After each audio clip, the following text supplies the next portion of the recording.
السلام علیکم A1 global news کے ساتھ میں ہوں تریم خان۔ خبر شامل کرتے ہیں لوردیر سے۔ منیر زادہ کی رپورٹ کے مطابق گزشتہ روز پی ٹی آئی کے کارکنوں نے عمران خان پر قاتلانہ حملے کے خلاف لوردیر تحصیل ہال میں احتجاجی مظاہرہ۔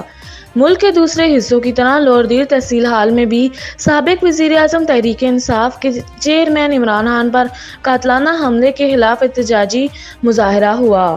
مظاہرین نے دیر چترال روڈ پر ٹائر جلا کر ہر قسم ٹریفک بند کر دیا گیا اور وفاقی حکومت کے خلاف شدید نعرہ بازی کی۔ اس موقع پر احتجاجی مظاہرین سے خطاب کرتے ہوئے پی ٹی آئی کے مقامی رہنماؤں نے کہا کہ عمران خان پر قاتلانہ حملہ بزدلانہ فعل ہے اور سازشی عناصر ہے، عمران خان کو قتل کرنا چاہتے ہیں۔ انہوں نے کہا کہ تحصیل ہال پی ٹی آئی کارکنان عمران خان کے ساتھ شانہ بشانہ کھڑے ہیں۔ عمران خان غریبوں کا لیڈر ہے اور امپورٹنٹ حکومت کی سازش انشاءاللہ ناکام ہوگی۔ انہوں نے کہا کہ کارکنان کا احتجاج اس وقت تک جاری رہے گا جب تک اعلیٰ قیادت کی جانب سے حکم نہیں ملتا۔ A1 گلوبل نیوز کے ساتھ فی الحال اتنا ہی۔ مزید نیوز اور اپڈیٹس کے لیے دیکھتے رہیں A1 global T V. Long march کا مقصد پاکستان کی تباہی، اس میں فتنہ پھیلانا۔ اس سے ادارے اور ملک میں ایک فتنہ اور فساد پھیلنے کا خطرہ ہے۔